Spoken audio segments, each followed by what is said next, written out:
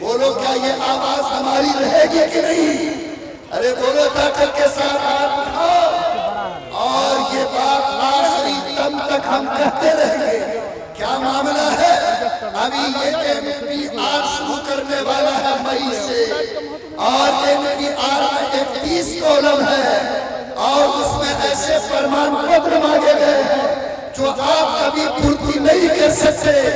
اور سنیے، جو NPR کا کاغذ گھر میں آئے گا وہ ڈسٹرکٹ مجسٹریٹ نہیں، لوکل مجسٹریٹ ہوگا، اور جو ڈسٹرکٹ مجسٹریٹ ہوگا اس کو اس بات کا حق ہوگا کہ چاہے آپ کے ساتھ 15 فرمان پتر ہو، لیکن وہ اپنے طرف سے آپ کے فارم پر ڈی لکھ سکتا ہے۔ ڈی کا مطلب ہے ڈاؤٹ فل، یعنی اس کی شہریت اور ناگرکتا پکی نہیں ہے۔ جس کے اوپر بھی وہ ڈی لکھ دے گا وہ کبھی بھی اپنے آپ کو اس ملک کا ناگرک نہیں بن سکے گا، وہ چلا جائے گا ناگرکتا سے باہر۔ آپ بولو کہ کیا یہ ظلم ہے یا نہیں؟ اور یہ بات جو CAA پاس ہوا اس میں ہندو دھرم، عیسائی، بدھی، جینس اور سکھ 5 سمودائے کے لوگوں کے لیے پرودھان ہے کہ ہم NRC سے باہر ہونے کے بعد اس کو ناگرکتا دیں گے، لیکن یہ مسلمان اس کے پتری میں اس کا نام نہیں ہے۔ ان سے پوچھو کہ ڈاکٹر بھیم راؤ امبیڈکر جی کے نے جو ملک کو سمویدھان دیا اس میں دھرم کی بنیاد پر کوئی بھید بھاؤ نہیں ہے، دھرم کے بنیاد پر حق کا بٹوارا نہیں ہے، بلکہ اس میں صاف ہے کہ بھارت کے لوگ جو بھی بھارت میں بسنے والا اس کو جینے کا حق، مذہب پہ چلنے کا حق، اپنے ریتی رواج کو اپنانے کا حق ایک برابر درجے کا حاصل ہے۔ اگر کوئی سرکار سمویدھان کے خلاف آج اگر ایسی چال چلتی ہے تو ہم سمویدھان کے رکشا کرنے والے لوگ کبھی بھی ایسے ظلم کو اس ملک میں برداشت نہیں کر سکتے۔ اس لیے جو لوگ یہاں آئے ہیں میں آپ سے کہہ رہا ہوں اب سونے کا وقت ختم ہو چکا ہے۔ یاد رکھو بہت بڑا چال ہے تمہارے گھر چھیننے کی، تمہارے آبرو اور زمین چھیننے کی۔ آج مسلمانوں آپ کتنے بے غیرت اور بے شرم ہو کہ آج ہماری جوان بیٹیاں، ہماری بہنیں، اسکول کے لڑکے اور لڑکیاں آج 50 دن سے سنگھرش کیے ہوئی ہیں، لیکن آپ سے جب سڑک پہ آنے، آپ سے جب دھرنا دینے، آپ سے جب اپنا حق مانگنے کی بات کہی جاتی تو یہ چادر اور کمبل اوڑھ کر یہ بے زمیر مسلمان اپنے گھروں میں بیٹھ کر چائے کی چسکی لیتا ہے۔ حالات کو سمجھو، ضمیر کو جگاؤ اور طے کرو کہ انشاءاللہ آج جو آواز میرے کان میں ٹکرائی ہے انشاءاللہ پوری طاقت کے ساتھ، پوری ہمت کے ساتھ، دیکھو مرنا تو ایک دن طے ہے، موت کی گھنٹی بجے گی کوئی روک نہیں سکتا، لیکن عزت کی موت ذلت کے زندگی سے بہتر ہوا کرتی ہے۔ اگر ایک دن جینا ہے عزت سے جیو، آبرو سے جیو، حوصلے سے جیو۔ اور یہ گدی پر بیٹھنے والے سمجھتے ہیں کہ گدی بدلتی نہیں ہے، ان کو سمجھاؤ کہ ہندوستان کی دھرتی رشی منی کی دھرتی ہے، پاک اور پوتر دھرتی ہے۔ اس دھرتی نے کبھی اتیاچار اور ظلم کو برداشت نہیں کیا۔ جو بھی انسان ظلم کر کے گدی پہ بیٹھنا چاہے گا نہ ہندوستان کی پبلک اس کو معاف کرے گی اور نہ ہندوستان کی پاک دھرتی اس کو معاف کر سکتی ہے۔ ظلم کی عمر زیادہ لمبی نہیں ہوتی، کاغذ کی ناؤ زیادہ دیر پانی میں نہیں چل سکتی، اس لیے آپ حیرت رکھیں، آپ ہمت رکھیں۔ آج سپریم کورٹ کے وکیل باہر نکل چکے ہیں، اسکول اور کالج کے لڑکے لڑکیاں باہر ہیں، آج سماج کے بدھی جیوی لوگ، بھارت سے پریب کرنے والے لوگ آج سڑکوں پہ آ کے آواز بلند کر رہے ہیں۔ صرف آپ کو کرنا یہ ہے کہ جب بھی آپ کو آواز دی جائے آپ طے کرو کہ انشاءاللہ ہمارے امیر حضرت مولانا سید محمد ولی رحمانی جو آج 6 مہینے سے رات کے آرام اور دن کے سکون کو چھوڑ چکے ہیں، آپ کے لیے سنگھرش کر رہے ہیں۔ میں اپنے امیر کی آواز پر آخری دم تک کھڑا رہوں گا، اور جب بھی کوئی آواز میرے کان میں آئے گی، بھوکا رہنا پڑے پھٹے ہوئے کپڑے پہننا پڑے، لیکن انشاءاللہ ہم پوری قوت کے ساتھ اپنے حق کی حفاظت کے لیے کھڑے رہیں گے، اور انشاءاللہ رہیں گے ہم لوگ الحمدللہ۔ دوسری بات جو آپ سے کہنی ہے کہ یہ جلسہ کا مقصد ہے اصلاح معاشرہ، سماج کے اندر سدھار پیدا ہے۔ سماج میں سدھار کیسے آئے؟ آپ کے یہاں کئی ہاسپیٹل ہیں، اگر کوئی مریض جاتا ہے اور کہتا ہے کہ ہمارے سر میں درد ہے، بخار بھی آتا ہے، ہمارے پیر میں کمزوری ہے، تو ڈاکٹر پوچھتا ہے کہ آپ کا پیٹ کیسا ہے، آپ کا جو ہے پیٹ کیسا ہے، ٹھیک رہتا کہ نہیں رہتا؟ یعنی چاہے بیماری جو بھی ہو، ڈاکٹر سب سے پہلے پیٹ ٹھیک کرنے پر توجہ دیتا ہے۔ یہ پیٹ جو ہے یہ پورے جسم کا اڈا اور گھر ہے، اگر پیٹ ٹھیک ہوگا پورا جسم کا سسٹم آپ کا ٹھیک ہوگا۔ ویسے ہی انسان میں بہت برائی ہے، چوری ہے، سود خوری ہے، زناکاری ہے، بے ایمانی ہے، جھوٹ ہے، چغلی ہے، ماں باپ کی نافرمانی ہے، طرح طرح کی بیماری سماج میں موجود ہے۔ اگر ان تمام بیماری کو دور کرنا چاہے تو ہم جیسا ڈاکٹر آپ کو کہے گا کہ سب سے پہلے سماج کو وہ چیز دینا چاہیے کہ اگر وہ چیز سماج کو مل جائے تو سماج کی برائیاں دور ہو سکتی ہے۔ کون سی دوا، کون سا ٹیبلٹ، کون سا نسخہ؟ جو قرآن پاک نے دیا ہے۔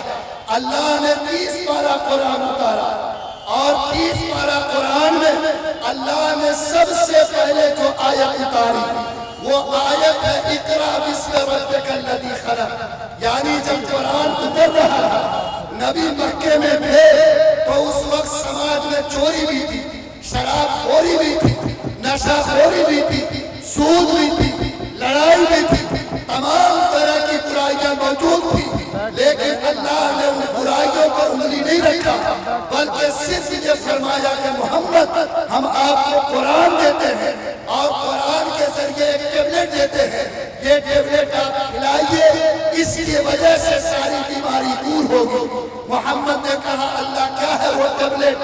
اللہ نے فرمایا اقرا، اس کا نام علم ہے، اس کا نام تعلیم ہے۔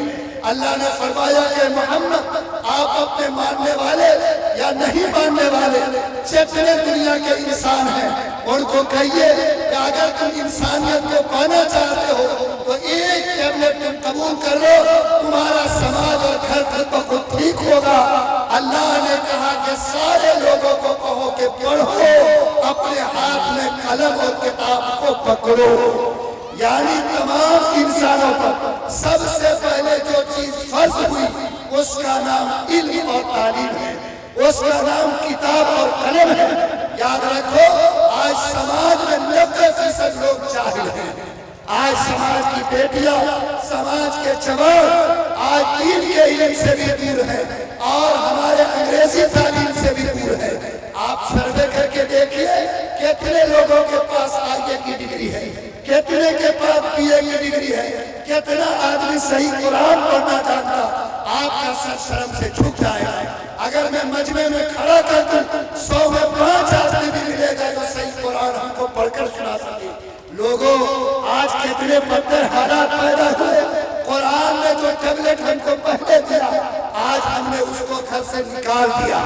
آپ اگر چاہتے ہو کہ اللہ میری بدھی کو جگائے، میرے گھر کو سدھارے، سماج میں انقلاب اور جاگرکتا آئے، تو آج اس جلسے میں بیٹھنے والے تمام لوگ یہ ارادہ کرو کہ اے اللہ ہم نہیں پڑھ سکے لیکن میرے گھر میں جو بیٹا ہے، جو بیٹی ہے 4 سال سے لے کر 14 سال کا، اے اللہ میں آج اس جلسے میں تیرے سامنے قسم کھاتا ہوں کہ میں نے تیرے حکم کو جو قرآن نے سب سے پہلے اترا اب تک پورا نہیں کیا۔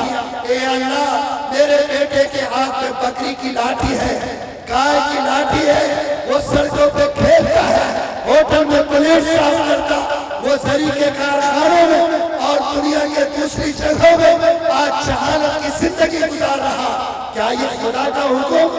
کیا یہ نبی کا حکم؟ کیا یہ قرآن کا حکم؟ یاد رکھو نماز کا حکم بعد میں آیا، روزہ کا حکم بعد میں آیا، حج کا حکم بعد میں آیا، سب سے پہلے پڑھنے اور پڑھانے کا حکم نازل ہوا۔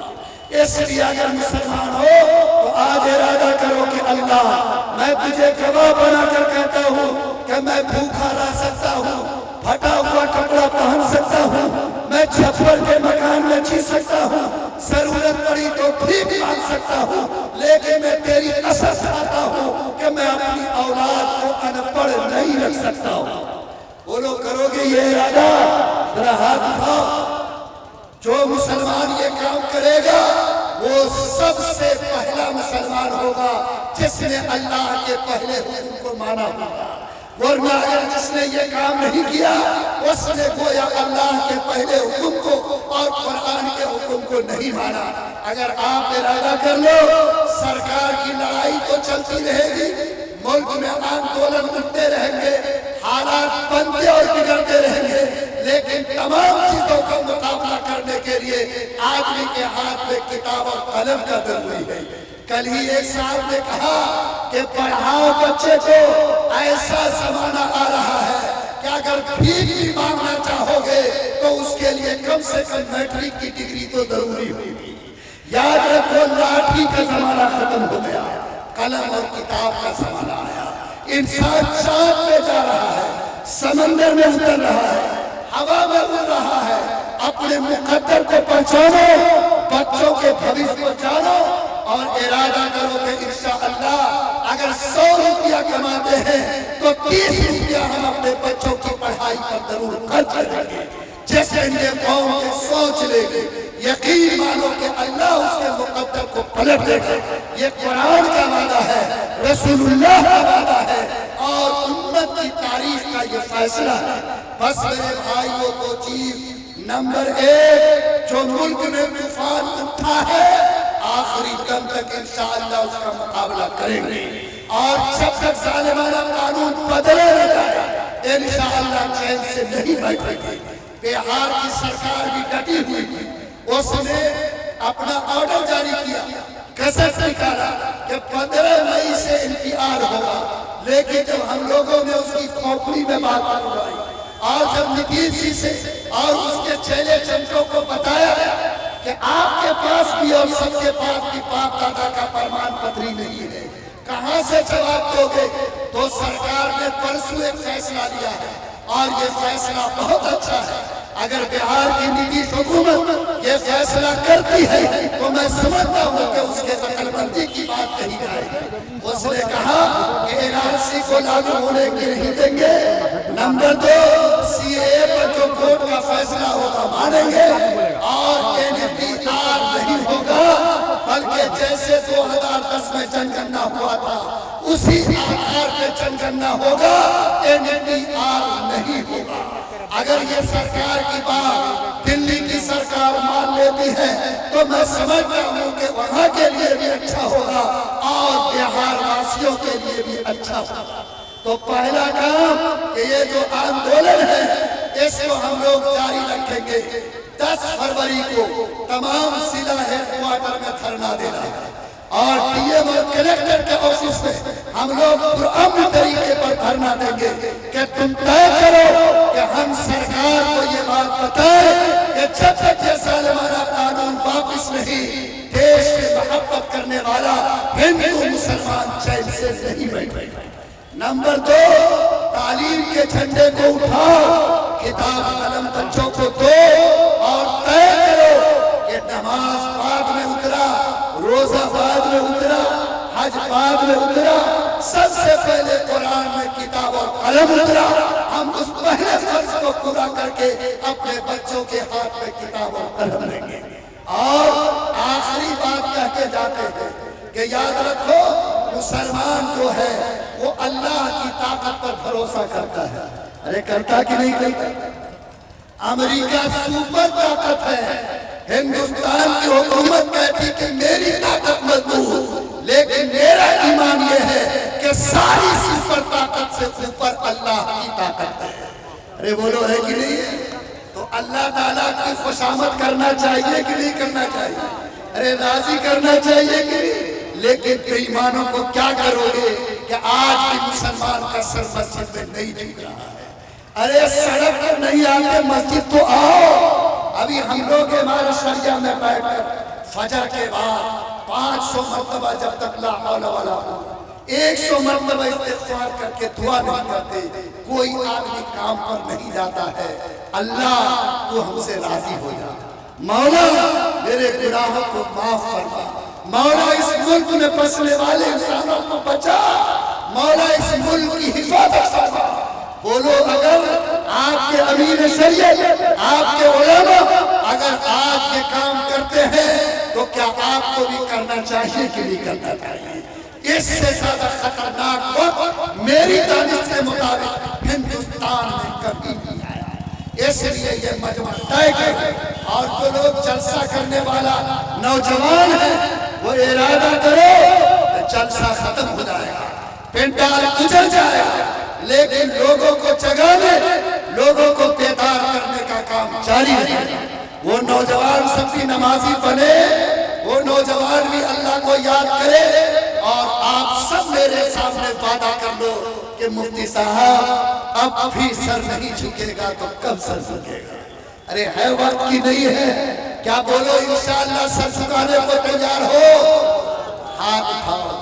ایک وقت، دو وقت، تین وقت، جتنے وقت خدا خانہ میں جا سکو جاؤ، تنہائی میں گھر میں مصلی بچھاؤ، قرآن پڑھو، تسبیح پڑھو، مالک سے کہو کہ اللہ تو اس ملک کو بچا لے اور اس ملک میں بسنے والوں کو بچا لے۔ بولو انشاءاللہ یہ کام کرو گے؟ 3 کام جاگ کے رہنا ہے، حق کی لڑائی آخری دم تک لڑنا ہے۔ نمبر 2، ہر بچے کے ہاتھ میں کتاب اور قلم دینا ہے۔ نمبر 3، اللہ کی خوشامد کر کے اس کے سامنے سر جھکا کر، اس کے سامنے بلٹ کر اللہ کی مدد ہم سب کو آخری دم تک مانگتے رہنا ہے۔ میں دعا دیتا ہوں جن لوگوں نے جلسہ کیا اللہ انہیں کامیاب کرے، جو لوگ سننے کے لیے آئے اللہ انہیں عمل کی توفیق عطا فرمائے۔ ربنا تقبل منا انک انت السمیع العلیم۔